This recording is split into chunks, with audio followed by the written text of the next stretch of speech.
du monde. Donc on va prendre dans Matthieu 13, le verset 24 à 30. Matthieu 13, 24 à 30.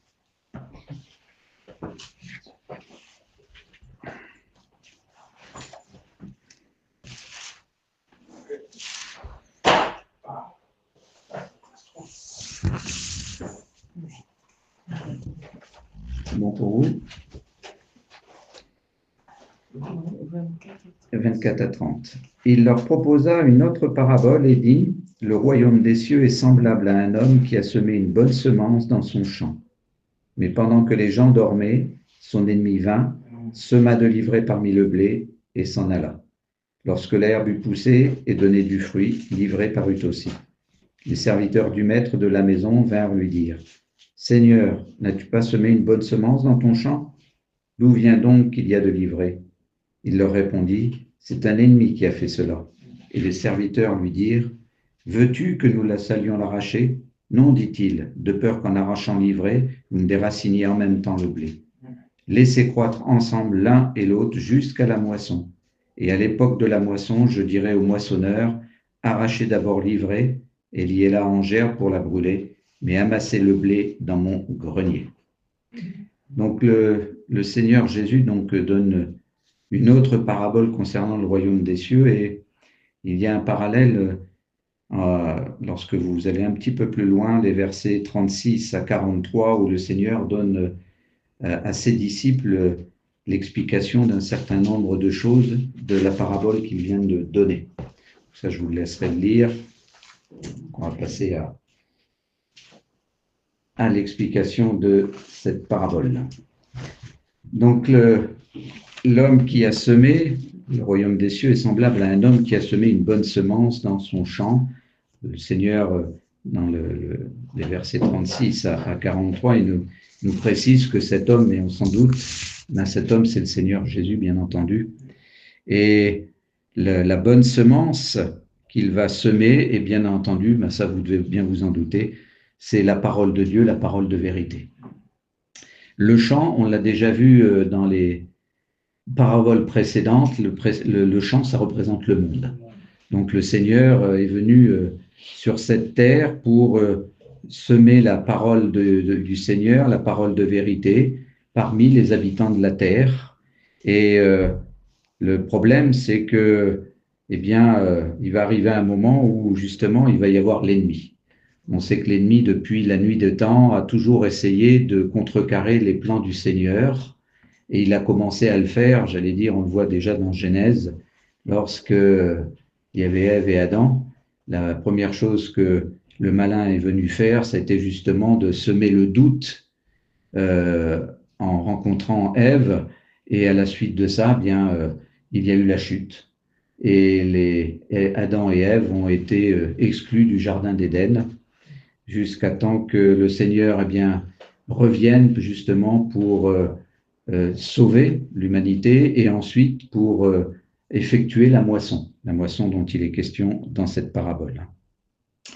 Le Seigneur nous dit que pendant que les gens dormaient, son ennemi vint, sema de l'ivraie parmi le blé et s'en alla.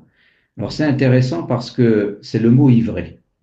Il y a je vais vous l'expliquer, il y a des versions où c'est pas le mot qui est pris, c'est un autre mot, mais qui est un mot qui est dans le dictionnaire.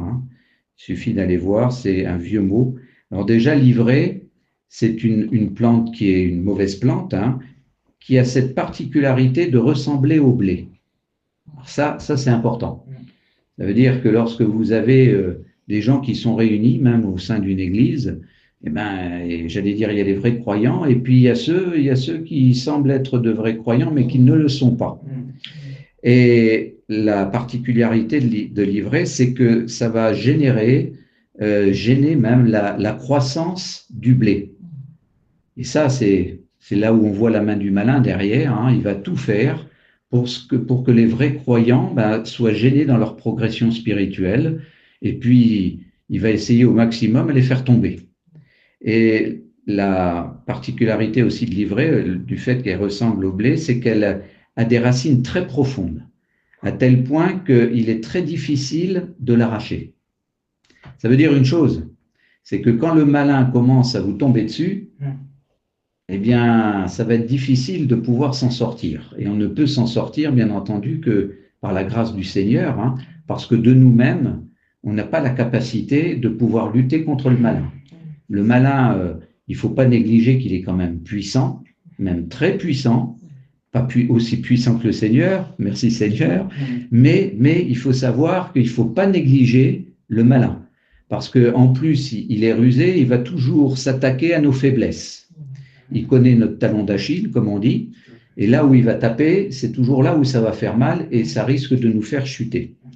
Et donc, cette mauvaise plante, cette ivrée, hein, il faut savoir qu'elle est toxique et elle empêche, lorsqu'elle est mêlée avec du blé, elle va empêcher la fermentation du pain. On dit que le Seigneur, c'est le pain de vie.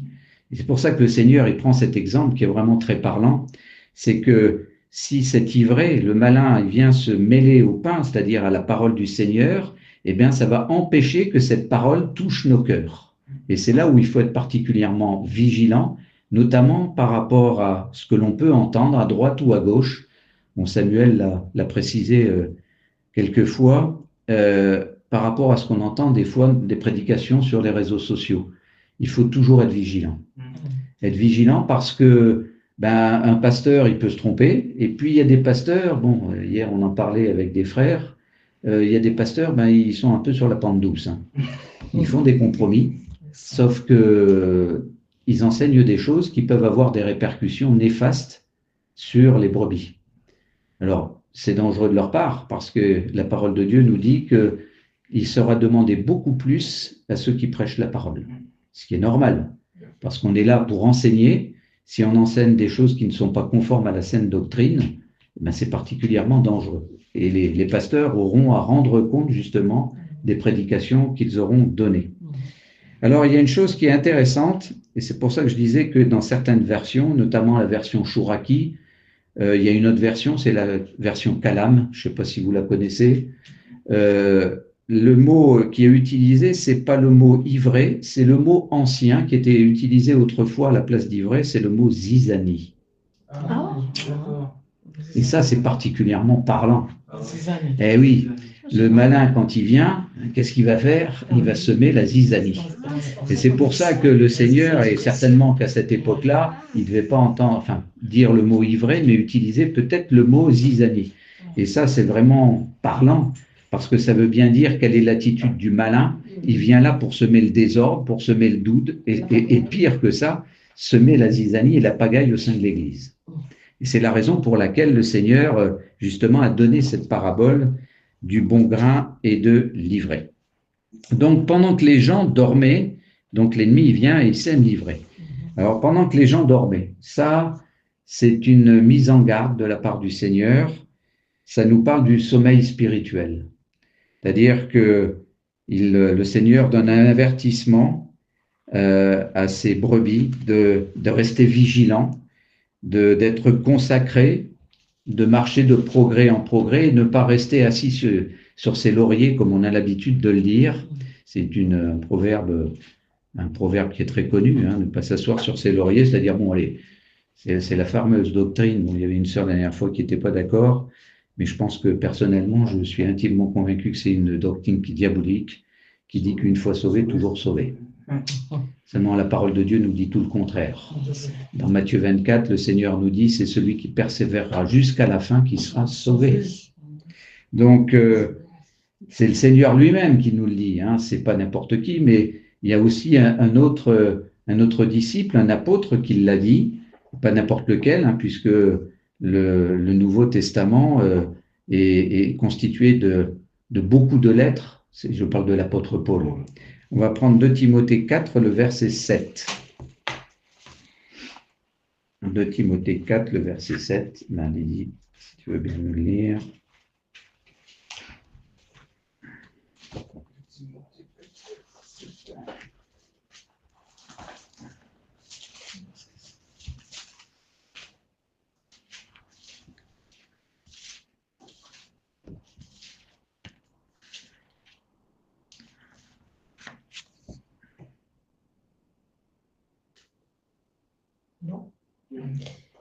J'ai combattu le bon combat, j'ai achevé la course, j'ai gardé la foi. Amen. Amen. C'est l'apôtre Paul qui dit ça. S'il dit ça, ça veut dire que bon, il a combattu le bon combat, il a achevé la course, il a gardé la foi. Ça veut dire qu'il aurait pu la perdre. Et ça nous montre une chose, hein, c'est que le cheminement spirituel, ben, c'est un combat, hein, du début jusqu'à la fin. C'est ce que nous dit l'apôtre Paul. Tout apôtre Paul qu'il était, eh bien, il savait que ben, il est comme nous tous, hein, il avait ses faiblesses, il est vulnérable, et il a veillé à justement rester sur le chemin étroit et à combattre le bon combat de façon à pouvoir, à la fin de sa vie, dire « j'ai gardé la foi ». Parce que la foi, c'est un bien précieux, mais c'est comme, il y a une autre parabole hein, qui nous parle d'une perle de grand prix. Cette foi, c'est quelque chose de très précieux qu'il faut à tout prix garder jusqu'au bout, parce que on peut très bien démarrer dans la vie chrétienne et puis tomber à la fin. Et ce qui compte, c'est plus la fin que le début. Donc le Seigneur Jésus, au travers de la parole de Paul, nous invite justement à être particulièrement vigilants dans notre marche avec le Seigneur. Et cette marche avec le Seigneur, elle suppose un sentiment que le Seigneur honore. Ce sentiment, c'est l'humilité. Le Seigneur, dans sa parole, il dit, il fait grâce aux humbles, mais il résiste aux orgueilleux. Pourquoi l'humilité? Ben, tout simplement parce qu'il faut être conscient qu'on est fragile, qu'on est vulnérable, et que si jamais on ne fait pas attention, ben, on risque la chute. Hein. Et le Seigneur nous prévient justement dans sa parole, on va la lire, on va prendre 1 Corinthiens 10, le verset 12.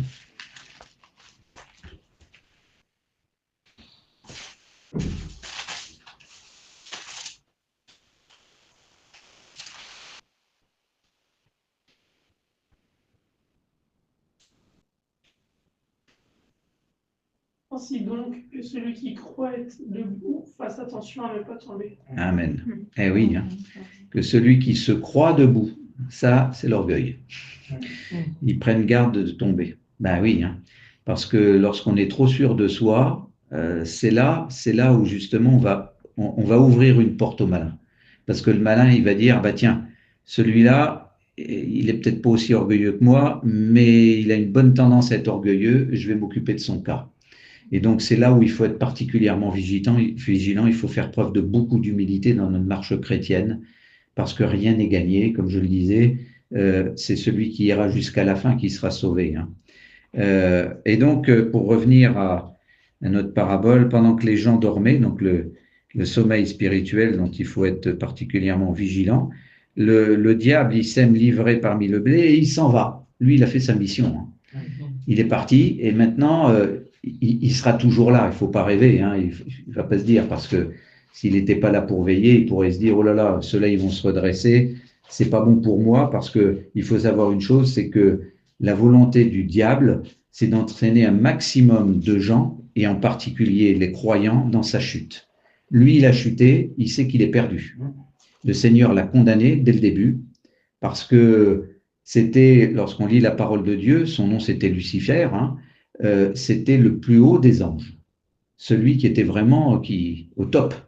Sauf qu'à un moment, il a voulu se faire par orgueil plus grand que le Seigneur. Et ça, le Seigneur ne lui a pas pardonné. Parce qu'il n'y a qu'un seul Dieu, un seul Seigneur. Et j'allais dire, le diable, Satan, eh ben, c'est une créature comme une autre. Il a voulu s'élever au-dessus de son Créateur. Et donc ça doit être une leçon pour nous, parce que bon, il y a un autre exemple dans la parole de Dieu, j'en parlais hier justement dans un autre message. Les hommes ont toujours voulu s'affranchir du pouvoir de Dieu sur les hommes.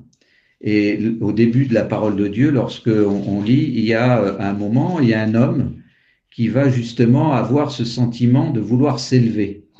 Vous voyez à qui je pense? Je pense à Nimrod. Nimrod, qu'est-ce qu'il a voulu faire? Eh bien, il a voulu construire une tour, la fameuse tour de Babel.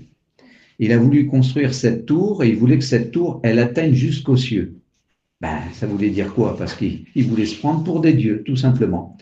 Et il dit, bon, que notre tour atteigne les cieux et faisons-nous un nom. En langage spirituel, faisons-nous un nom, ça veut dire on est autonome, on n'a pas besoin de Dieu.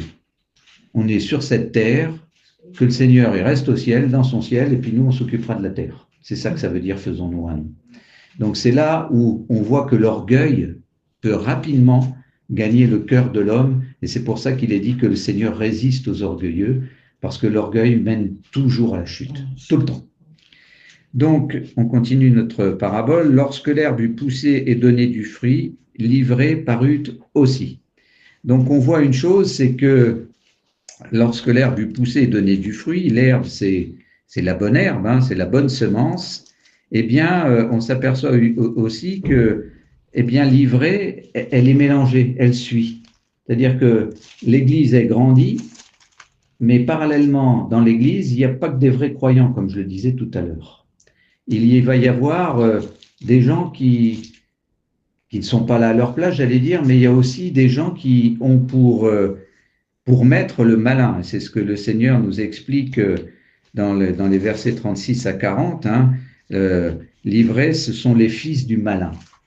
Parce qu'il y a des gens dans l'Église qui sont voués au malin. Il ne faut pas croire que tout le monde croit au Seigneur. Il y a ceux qui sont athées, mais il y a aussi qui ont pour maître le malin. Il ne faut pas se voiler la face, ça existe.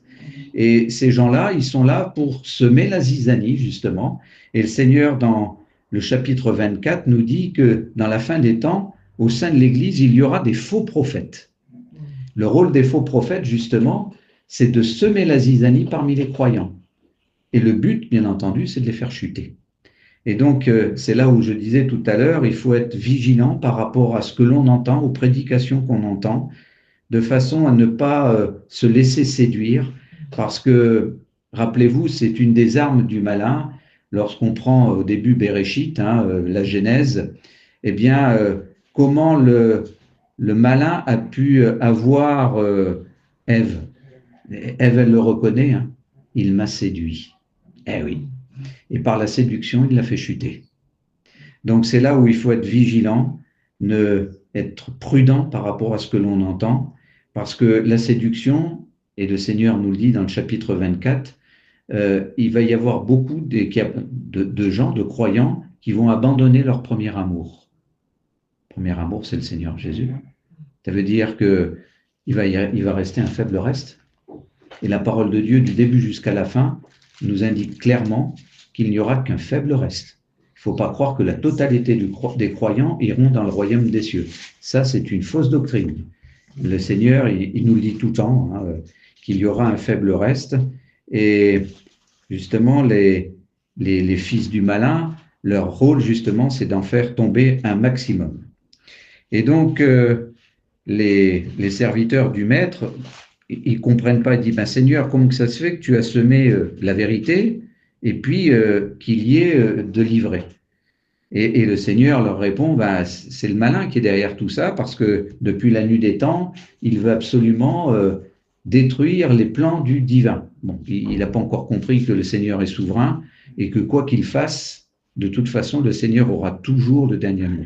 Le Seigneur est souverain, c'est lui le créateur, et j'allais dire du mal, il peut en faire du bien. Donc même si on sème de l'ivraie, le Seigneur, il a toujours une solution pour préserver ses brebis, pour les sauver justement du malin. Donc les serviteurs, ils disent, mais est-ce que tu ne veux pas qu'on aille les arracher?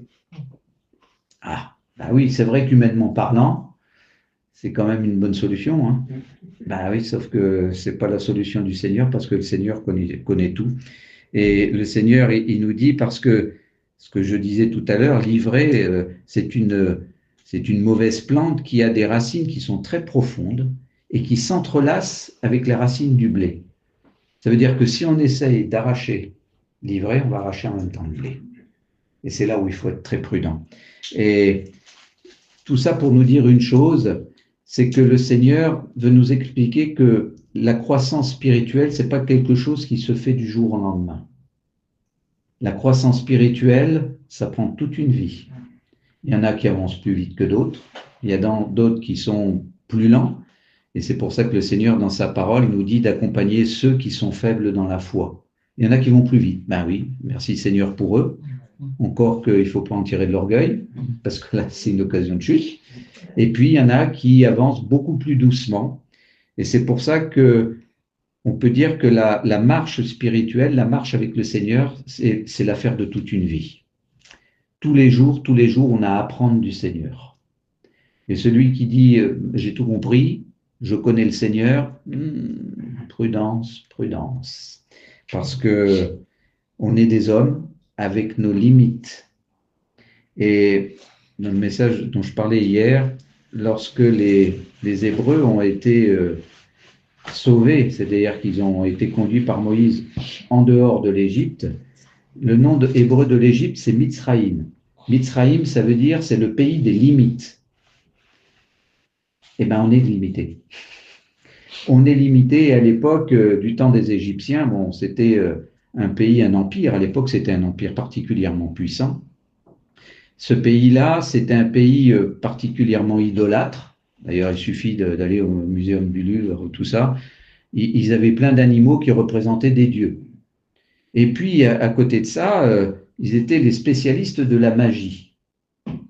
Et lorsque le Seigneur a envoyé Moïse pour sortir son peuple d'Égypte, eh bien, lorsqu'on prend, il y a eu les 10 plaies d'Égypte, hein, vous en avez entendu parler lorsque vous lisez la parole de Dieu, eh bien, les 2 premières plaies, l'eau changée en sang, et puis les grenouilles de mémoire, eh bien, les magiciens ont été capables de faire la même chose que ce qu'a fait Moïse. Donc, ils étaient capables, par leur pouvoir occulte, d'imiter finalement le Seigneur. Et ça, c'est une des clés du malin. Il veut toujours imiter le Seigneur. Et d'ailleurs, avant que le Seigneur revienne, ben, on sait qu'il va y avoir l'Antéchrist. Et l'Antéchrist, eh ben, il va se faire passer pour le Messie. Et malheureusement, pour les chrétiens mal affermis, et puis malheureusement aussi pour les Juifs, hein, et je pense beaucoup à eux, parce qu'aujourd'hui, j'écoute beaucoup de prédications de rabbins, ils attendent aujourd'hui la venue imminente du Mashiach, du Messie. Et on sait une chose, hein, c'est qu'il y en a une grande partie qui va être séduit et qui va croire que l'Antéchrist est véritablement le Messie. Et là, pour eux, ça sera catastrophique, parce qu'il va les emmener dans son sillage. Il y en a qui comprendront, et le Seigneur les mettra à part, hein, dans un côté, de mémoire, c'est Botsra, c'est un coin où le Seigneur prendra soin de ceux qui auront compris que l'Antéchrist, eh bien, c'est un agent du diable, et c'est là où le Seigneur va pourvoir à leurs besoins. Donc c'est pour ça que le Seigneur, il dit de ne pas arracher justement l'ivraie en même temps que le blé, de façon à ce que on ait cette marche chrétienne avec constance, avec persévérance, parce que comme je le disais tout à l'heure dans Matthieu 24, c'est celui qui persévérera jusqu'à la fin qui sera sauvé. La persévérance, c'est passer tous les jours du temps dans la parole de Dieu, dans la méditation de la parole de Dieu et dans la prière, et aussi dans la communion fraternelle, parce qu'on doit se soutenir les uns les autres. Il y en a qui avancent doucement, il y en a d'autres qui avancent plus vite. Ben, c'est à ceux qui avancent plus rapidement que les autres de prendre ceux qui sont beaucoup plus lents, de les prendre en charge et de les aider dans leur marche spirituelle. Et le Seigneur, justement, au travers de ce passage de ne pas arracher l'ivraie et le blé, il nous en donne l'explication et le but. On va prendre Éphésiens 4, le verset 13. Éphésiens 4, 13. Ramata, si tu veux bien nous lire. Et Marcel en a parlé tout à l'heure. Éphésiens 4, le verset 13.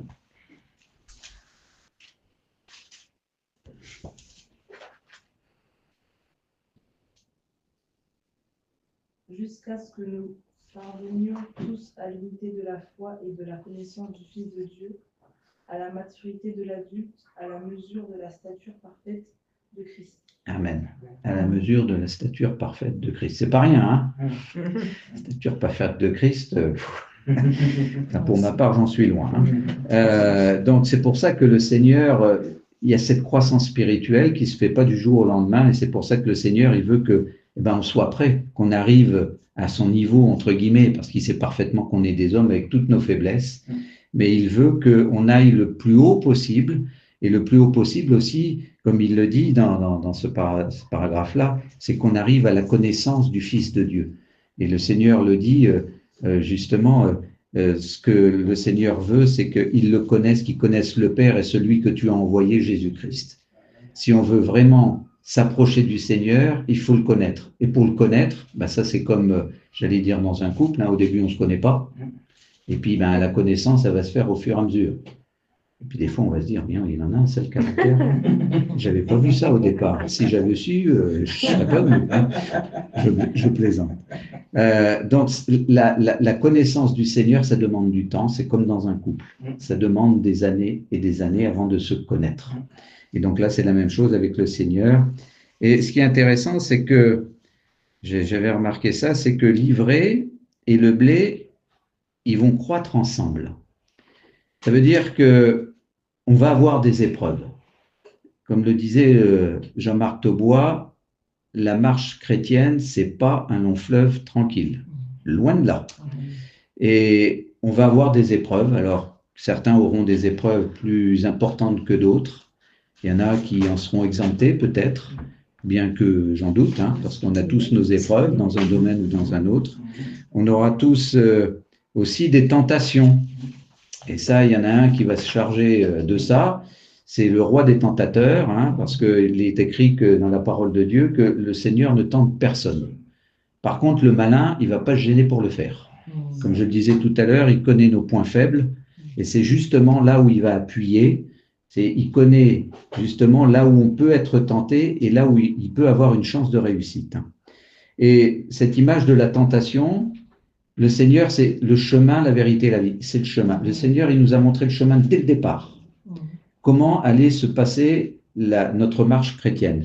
On va prendre Matthieu 4, le verset 1. On ne lira pas en entier, on va simplement prendre le verset 1. La suite, vous la connaissez. Bien, Marcel, si tu veux bien me lire. Matthieu 4, le verset 1. Alors Jésus fut emmené par l'Esprit dans le désert pour être tenté par le diable. Amen. Amen. Eh oui, tout Jésus qu'il était, c'est l'Esprit hein, qui l'emmène. C'est étonnant quand même. Hein. C'est l'Esprit qui l'emmène dans le désert. Alors le désert, ça représente le monde des épreuves. Et il l'emmène dans le désert justement pour être tenté par le diable. Pour voir comment va Jésus en tant qu'homme, il est à la fois Dieu mais il est aussi homme, hein, comment il va réagir face à la tentation. Et là, le diable, à 3 reprises, il va essayer de le faire chuter. Mais bon, le Seigneur, c'est pas n'importe qui aussi. Et comment il va se battre? Il va se battre non pas en sortant son épée, comme l'avait fait l'apôtre Pierre lorsque Jésus avait été arrêté par les gardes du Sanhédrin. Il va répondre avec la parole. Parce que la parole, c'est une puissance. Et personne ne peut résister à la parole de Dieu.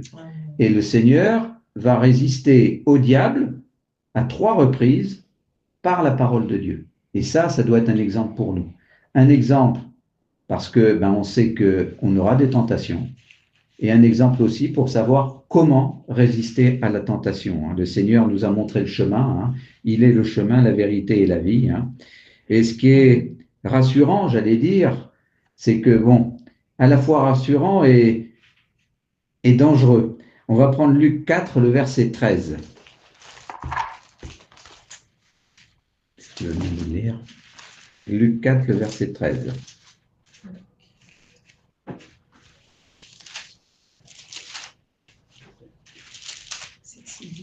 Oui, c'est à toi. 4, le verset 13. Après l'avoir tenté de toutes ses manières, le diable s'éloigna de lui jusqu'à un moment favorable. Amen. Eh oui, il ne lâche pas prise comme ça. Il attend un moment favorable pour faire chuter le Seigneur. Le moment favorable, ça a été à la croix du Calvaire, où là, c'est pas écrit comme ça dans la parole de Dieu, mais ça a été pour le Seigneur un combat terrible. Parce que le diable a essayé par tous les moyens de le faire renoncer.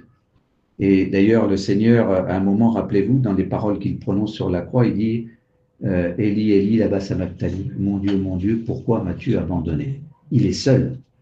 Il est seul. Il est seul déjà, tous ses disciples, hormis Jean qui est là et puis quelques sœurs, tous les autres se sont enfuis.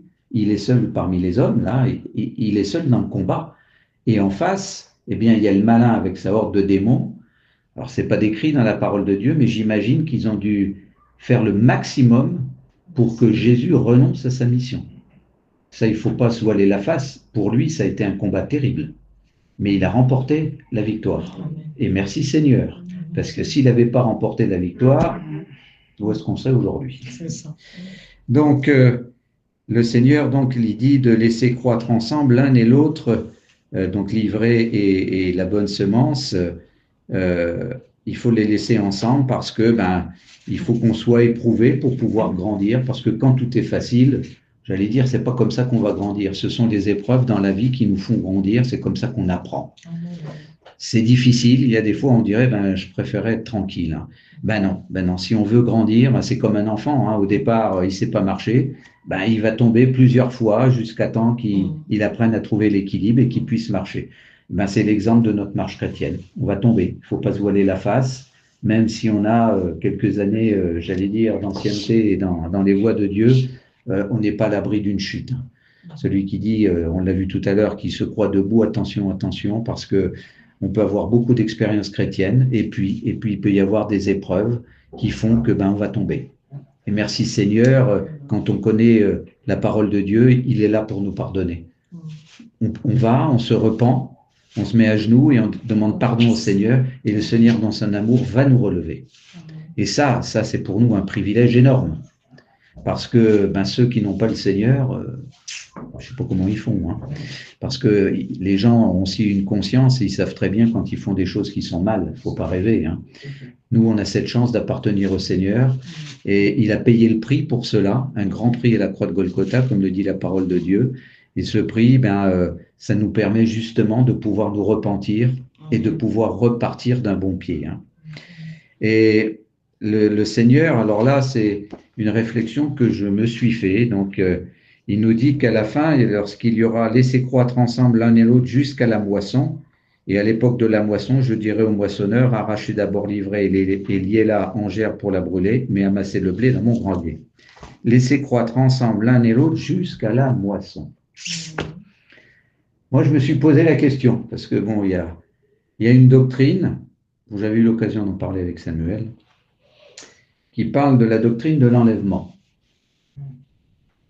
Et notamment, cette doctrine dit qu'on va être enlevé avant qu'il y ait des tribulations.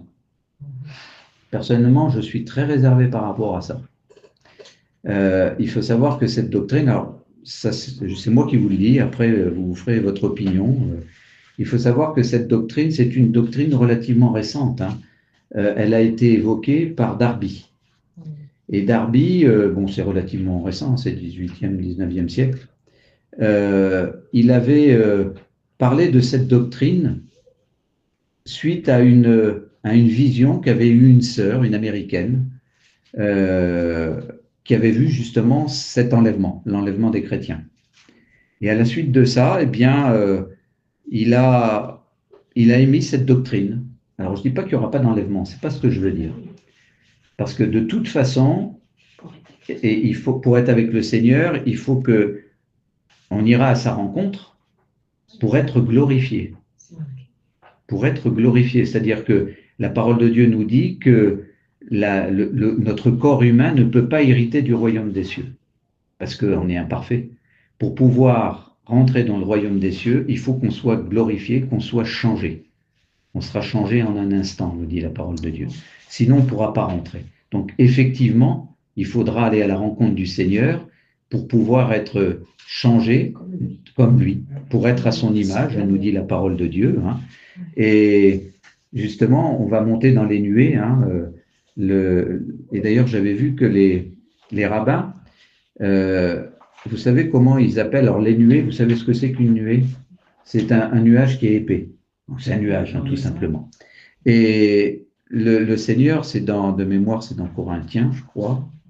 Et justement, il parle des nuées. On montrera Le Seigneur viendra sur des nuées. Thessaloniciens. C'est dans Thessaloniciens, oui, 1 Thessaloniciens. Et les rabbins, ils appellent le Messie, le Mashiach, Ben Ananim, c'est-à-dire le fils des nuages. C'est bizarre. Quand j'ai vu ça, ils appellent le Messie, pour eux, c'est le fils des nuages. Et donc, on ira à sa rencontre dans les nuages, et c'est là où notre corps sera glorifié, sera changé à l'image du Christ, de façon à ce qu'on puisse rentrer dans le royaume des cieux. Sinon, malheureusement, on sera sur cette terre. Donc, alors ça ne veut pas dire que tout est perdu, mais ça sera beaucoup plus compliqué pendant les tribulations. Hein. Les 3 premières années et demie, ça va être une période de séduction, etc., etc. Le malin va essayer d'en séduire un maximum et ça va marcher, hein, puisqu'il y a beaucoup de gens qui vont le suivre. Et puis la deuxième période, alors là, ça sera vraiment la période des persécutions. Et alors là, ceux qui croiront dans le Seigneur et qui seront encore sur cette terre, ça va être dur. Hein. Ça passera. Hein, on ne sait pas. Moi, ça n'engage que moi. Pour les tribulations. Donc, d'un autre côté, il nous dit bien que le Seigneur nous gardera de la colère de Dieu. Mais bon, on verra. La chose essentielle, je pense, c'est qu'il faut être prêt. Oui. Ça veut dire quoi la tribulation? Tribulation, c'est des épreuves, mais des épreuves terribles. La grande tribulation. Ça va être, oui, les jugements. Le Seigneur nous dit que c'est une période telle qu'il n'y en a jamais eu sur la terre. On a connu la première et la deuxième guerre mondiale. Les tribulations, ça c'est encore pire. La grande tribulation. Oui. Ça va arriver après l'enlèvement. Oui, mais à quel moment? À quel moment? Est-ce que pendant les 3 premières années et demie, où il y aura la séduction et tout ça, on sera là? Parce qu'il faut savoir aussi que c'est dans l'épreuve qu'on voit si on est fidèle au Seigneur ou non, hein, si on a la foi ou si on la perd. Et quand il dit « l'amour du plus grand nombre se refroidira », est-ce que c'est pas pendant cette période-là où justement il va y avoir des choses terribles? Bon, par contre, c'est vrai qu'après, la grande tribulation, ça va être quelque chose de sphère de malin. Oui. Petite remarque, les tribulations vont être vite parce que le Seigneur il a dit en gros que ces jours vont être abrégés à cause des élus. Oui, tout à fait. Donc c'est bien, on sera là du coup. Oui. Alors, initialement, c'était écrit pour les Juifs. C'est pour ça que si le Seigneur n'intervenait pas, tous les Juifs, ils se feraient avoir, quoi, tout simplement. Je disais tout à l'heure qu'il y a une grande partie des Juifs qui vont être séduits en croyant que l'Antéchrist, c'est le malin, c'est le Seigneur. Au début, c'était pour ça. Mais effectivement, il y a ça aussi, hein, c'est que s'il abrégeait pas ces moments-là, Personne ne serait sauvé. Donc c'est pour ça que, bon, il y a cette doctrine de Darby. Mais quand? Je dis pas, mais quand? Le grand point d'interrogation, quand est-ce que ça va se passer? Il y en a qui disent aujourd'hui, les évangéliques notamment, on va être enlevé avant les tribulations, tranquille, on part là-haut, nous on va être tranquille là-haut, pendant que les autres, ils vont... Là, c'est là que le Seigneur a enlevé sa grâce, quand il y aura la grande tribulation. Oui. La grâce de Dieu sera enlevée. Enfin, je pense, mais bon, ça n'engage que moi parce que personne n'a la réponse exacte. Je pense que si on est enlevé, c'est vraiment la deuxième période. C'est-à-dire que là où ça va chauffer un maximum. Parce que, comme il dit, hein, personne ne serait sauvé. On n'est pas à l'abri quand on est face à des dangers et qu'on risque de perdre sa vie et tout ça. Ils sont seuls, il y a un moment. C'est pas évident, hein. Ce sera trop fort. C'est pas évident. Alors bon, on a quand même l'exemple des premiers chrétiens. Hein. Il y en a qui rentraient dans l'arène pour se faire manger par les lions. Ils rentraient dans l'arène en chantant. Et ils savaient ce qui les attendait. Hein. Puis se faire manger par un lion, bof, ça doit pas être ce qu'il y a de plus terrible. Hein. Et le Seigneur ne les a pas retirés. Le Seigneur ne les a pas enlevés à ce moment-là. Donc bon. La grande tribulation, à quel moment ça va arriver? C'est la deuxième partie des 7 ans. Voilà. C'est la deuxième partie. Mais c'est loin encore tout ça, je veux dire. Comment? C'est encore loin ça. C'est encore loin. Aujourd'hui, on ne sait pas où on en est exactement. On ne sait pas. Quand on les voit temps sont durs, mais les temps sont durs, mais il suffit d'un événement.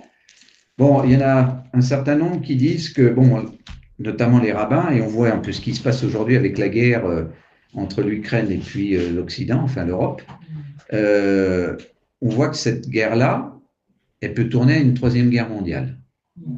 D'ailleurs, je lisais encore à midi que Medvedev, qui est le bras droit de Poutine, disait que ils sont prêts à faire une guerre préventive par rapport à l'Europe. Une guerre préventive, c'est-à-dire qu'ils sont prêts à lancer de leurs missiles pour nous faire comprendre que, bon, ça suffit, hein. Vous êtes en train de l'armer l'Ukraine contre nous, nous, on commence à en avoir marre, hein, entre guillemets, on va vous lancer quelques missiles et puis vous allez comprendre qui c'est les plus forts.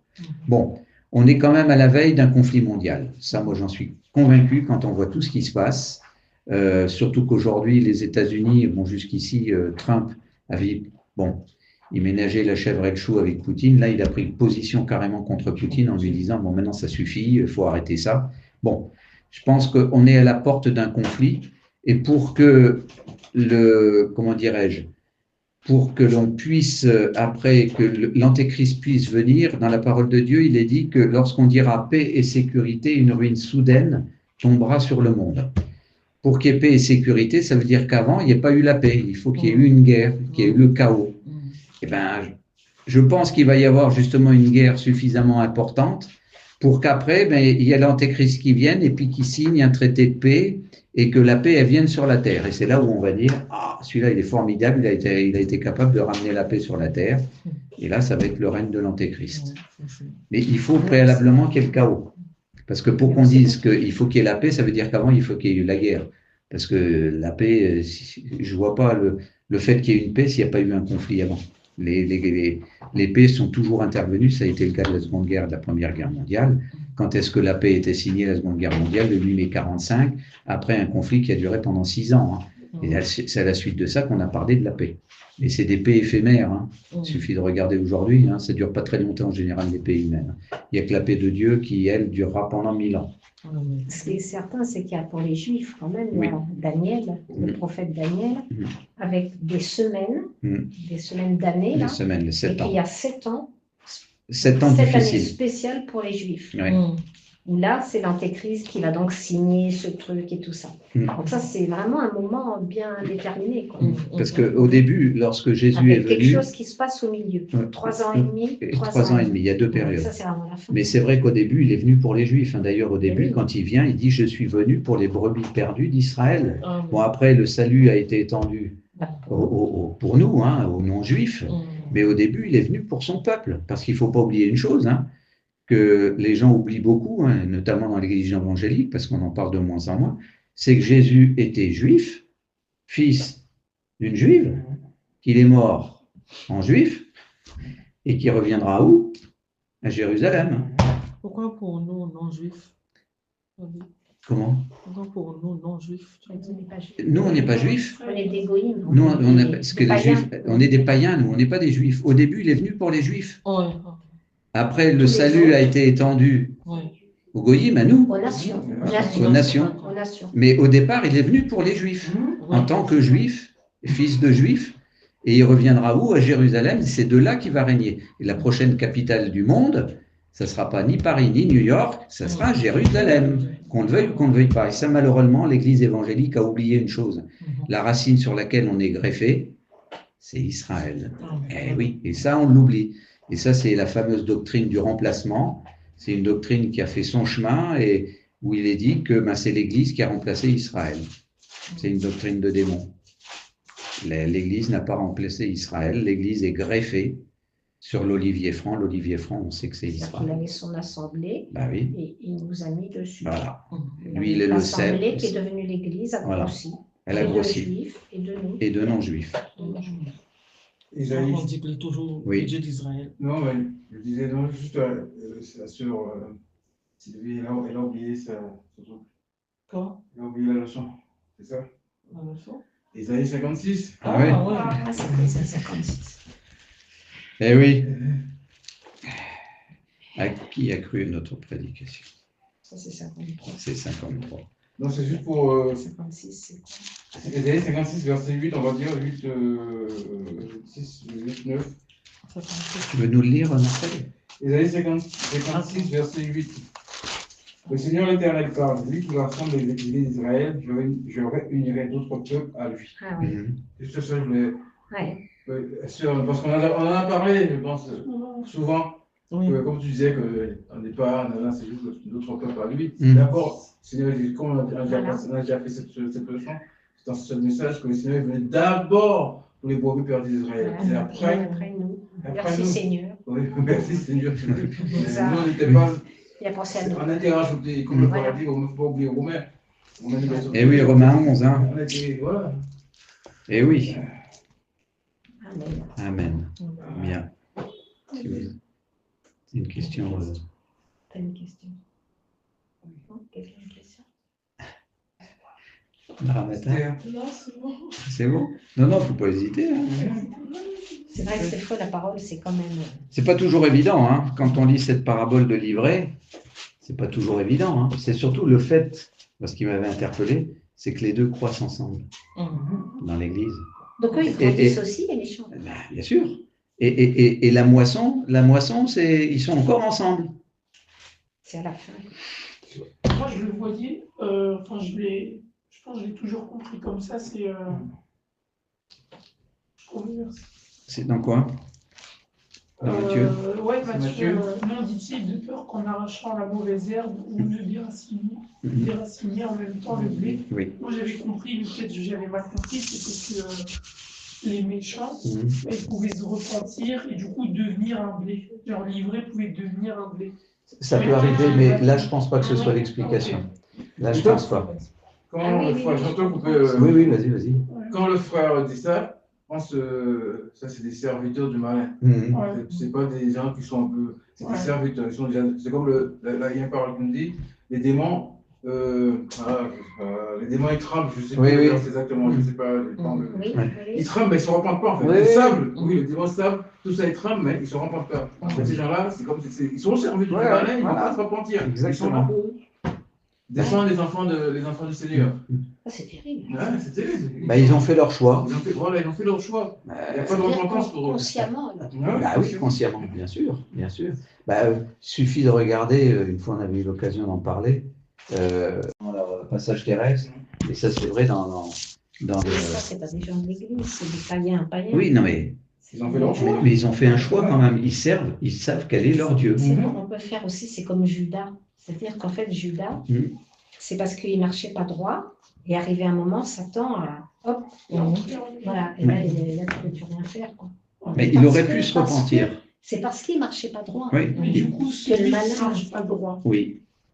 c'est un ivraie ou c'est un blé qui est pas comme À il moitié blé, à moitié blé. Bah, disons, je pense que l'ivraie, c'est vraiment les fils du malin, comme dit Marcel. C'est vraiment des gens qui ont choisi leur camp. À côté de ça, il y a des gens qui marchent un pied d'un côté, un pied de l'autre. Ouais. Ceux-là, ils peuvent être sauvés. Ben oui. Parce qu'à un moment, ils peuvent être sauvés s'ils se repentent. Ouais, S'ils ne se repentent pas et qu'ils continuent pareil, non, le problème, il est réglé. Quoi. Je pense que ça fait partie du blé. Et puis, mais au fur et à mesure qu'il grandit, Oui, justement, s'il ne poussait pas très bien, il va être dressé, puis il sera mûr quand ça va être la fin. voilà. C'est ça? C'est pour ça qu'il y avait la parabole aussi des 10 vierges. On avait vu, il y avait les vierges folles, puis les vierges sages. C'est des chrétiennes, les deux. Mais il y en a, oui, ça va bien, ils font leur petit bonhomme de chemin et tout Mais ça. celles-là, Sauf que, oui, elles sont pas, elles vont Elles pas sont avec le perdues. Seigneur. Et quand Le le blé. Seigneur lui dit, je ne vous connais pas, il ferme la porte. Ah. Eh oui, Et pourtant, oui, comme tu le fais, c'est des vierges sage, oui. Ouais. Mais justement, ils sont un petit peu Ouais. sur les coups du bord. Donc, non, Enfin, il y en a 5 sages et c'est 5 5 folles. Mais bon, c'est un exemple. Ouais. Il dit 5 et 5, ça pourrait être Non, mais 70 et 30. voilà, ça veut dire qu'il y a. Mais oui, il ne faut pas croire que dans l'Église, tous ceux qui sont dans l'Église aujourd'hui, et je pense aux églises évangéliques, ils vont tous être enlevés. Attention, hein. Attention. Il dit bien, Les ton mari à croyants, côté, les il sera frères, là, ou les ton frères enfant. convertis, Hum, nés de nouveau. hum. Qu'est-ce que- Il faut être né de nouveau, Oui. mais ça ne Oui. suffit pas. Ça, c'est le départ. Oui. Oui. Après, il y a la progression spirituelle, arriver à la stature parfaite de Christ. Mm, mm. Si tu en restes à ta naissance de nouveau, puis que tu en restes à ce niveau-là, Mm. non, hein, C'est ça ne marchera pas. Hein. C'est Si tu ne marches pas, tu recules. Oui, c'est ça, oui, qui ne va pas de l'avant recule. ça. Après, à nous de dire la vérité, parce que je pense dans Ézéchiel, Dieu a dit à Ézéchiel que si ton frère qui est juste pêche, Oui. je vais te demander des comptes. Mm. Parce que ça Parce que tu l'as pas repris. averti, Mm. exactement. Oui, bien sûr. Et nous qui avons La connaissance. Oui, Bien n'est sûr. pas parfait et tout. Oui, oui, oui. Non, non, il faut De se reprendre. Hein. reprendre dans Il faut l'amour, reprendre ça, ses frères dans l'amour. Il ne s'agit pas Mais- de dire, d'ailleurs, il le dit dans Parce qu'on l'amour. n'est pas éclairé sur tout. Bah oui, c'est pour ça que je dis, on a chacun son chemin, on est plus ou moins fait dans la foi, dans l'étude de la parole, etc. Se laisser Ben, reprendre. ce qu'il faut, c'est accepter de se laisser reprendre. Exactement. Parce qu'il y a ça aussi. Hein. Il y en a, non, bah écoute, Oui, puis, occupe-toi de ton champ et puis je m'occuperai du mien, quoi. C'est là où il faut être prudent. Puis nous les premiers, enfin, Seigneur. c'est pas que les autres, Hein? c'est nous les premiers. Hein. Oui, oui, non, mais quand je Parce dis que ça, mais ça être pris par quelqu'un, c'est pas toujours. c'est quelque pas chose toujours qu'on agréable. aime. Hein.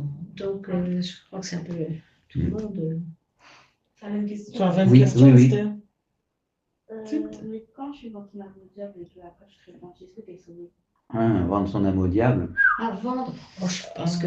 Je pense que personnellement, je pense que c'est fichu. Hein. Quand tu donnes ton âme au diable, il a des droits sur toi. Hein. Mais moi, je ne crois pas. C'est ce que j'allais dire, parce que Parce que quand le tu Seigneur vends ton nous- âme au diable, comme tu viens de le dire le frère, il a quelque chose. Il faut que tu lui donnes quelque chose, il a quelque chose sur toi.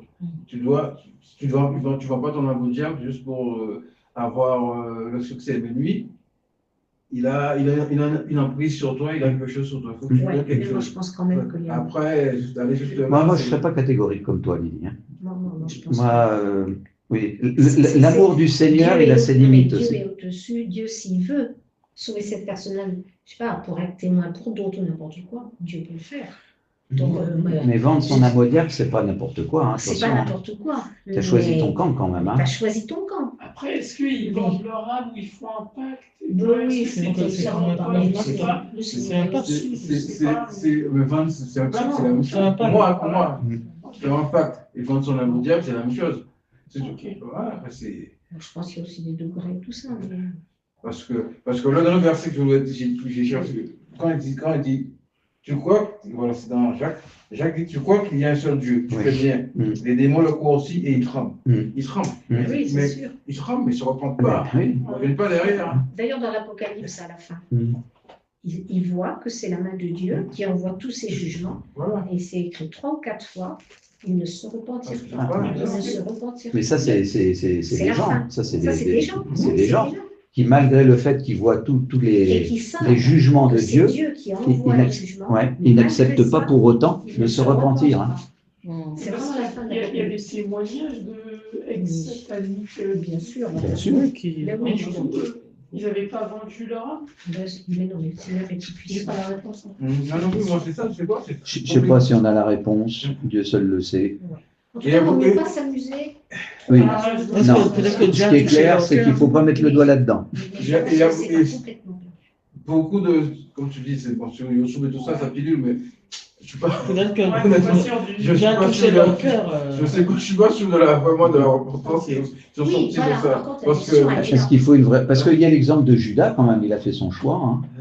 et Judas, Ben, ce qui alors, veut quand dire. Satan est Judas- entré dans Oui, Judas, mais il a ouvert une porte et quand Oui, il est rentré en lui, c'est est-ce qu'il après. aurait pu après se repentir? Mais Peut-être Judas- qu'il Ben non, aurait pu. Mais moi, justement, je crois pas. C'est ça Moi que je je crois dis. pas, c'est Mais il a qu'après pas il pu se repentir non, parce il n'a qu'il a pas été pu se repentir. suicidé. Hein. D'ailleurs, le Non, mais Seigneur. il a été se suicider parce que justement, il a été orgueilleux, il n'a pas voulu. Justement, Non, mais non. Il n'a justement, pas Est-ce pu qu'il aurait reconnaître pu- son C'est erreur. là- Est-ce qu'il aurait pu? Non, mais c'est là quand- que comme tu viens avec toi, sœur, parce que comme tu dis, il a pleuré. Mmh. Mais quand tu as c'est pas ça la repentance, en Ouais. fait, tu vois, c'est que son cœur n'avait pas été il aurait dû se revenir devant la Seigneur, demander pardon, mais lui, non, il non, a il fait. a dû se jeter. Et Tandis que Pierre, quand on l'a dit, il a renié, tout ça, mais lui, qu'est-ce qu'il a fait? il a pleuré amèrement. Et apparemment, Mais peut-être que Judas aurait pu. Mais il a pas, mais il n'est pas venu. Mais il a pas Oui, mais fait. quand le Seigneur, à un moment, quand il dit il trempe le Il a pain, pas quand il fit ça, l'autre, il aurait pu se repentir à ce moment-là. Mhm. Et c'est là où le diable est rentré en lui. Mhm. Ça pourrait- il arrive un moment où je crois que c'est un point de non-retour. Moi, j'en suis convaincu. Mais de ça. oui, c'est sûr. Parce que c'est à un moment, il y a une puissance d'égarement. Oui, Puissance d'égarement. Ouais. C'est ça c'est ça la- c'est terrible ça. C'est terrible. Ils veulent pas croire en moi, et ben je leur envoie Voilà.